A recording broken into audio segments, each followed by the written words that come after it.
Ang kasaysayan ng Daranac Falls ay sumasaklaw mula sa pre-kolonyal hanggang sa modernong panahon, kung saan ito ay unang pinaniniwalaan na nabuo dahil sa lindol, binigyan ng kahulugan ng mga katutubong damagat bilang sagradong lugar, at natuklasan noong ika-18 siglo.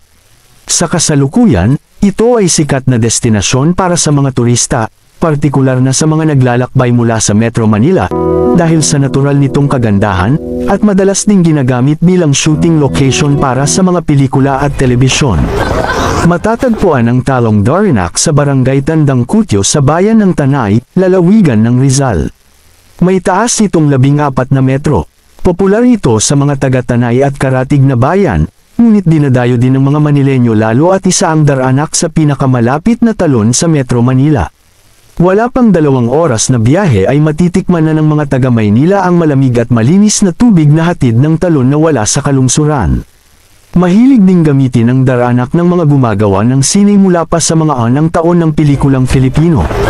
Sa kasalukuyan, paborito itong shooting location ng mga gumagawa ng telenovela at patalastas sa telebisyon. Ilan lamang sa kumuha ng mga eksena sa Daranac ay ang mga palabas na Mulawin, Panday, at Encantadia. Dahil na rin sa popularidad ng talon, hindi pambihira na makasabay ang maraming bisita.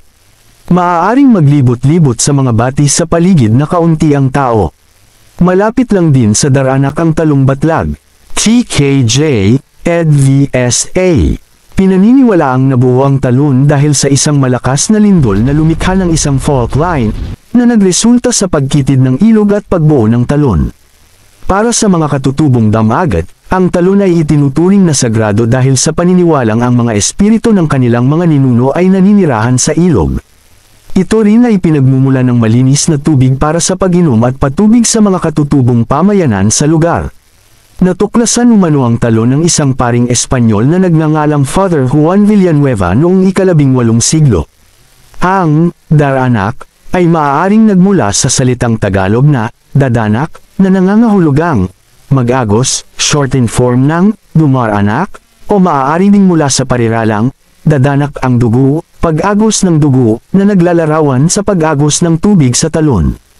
Isa sa mga pinakasikat na atraksyon sa Rizal at madalas dinarayo ng mga turista mula sa iba't ibang lugar.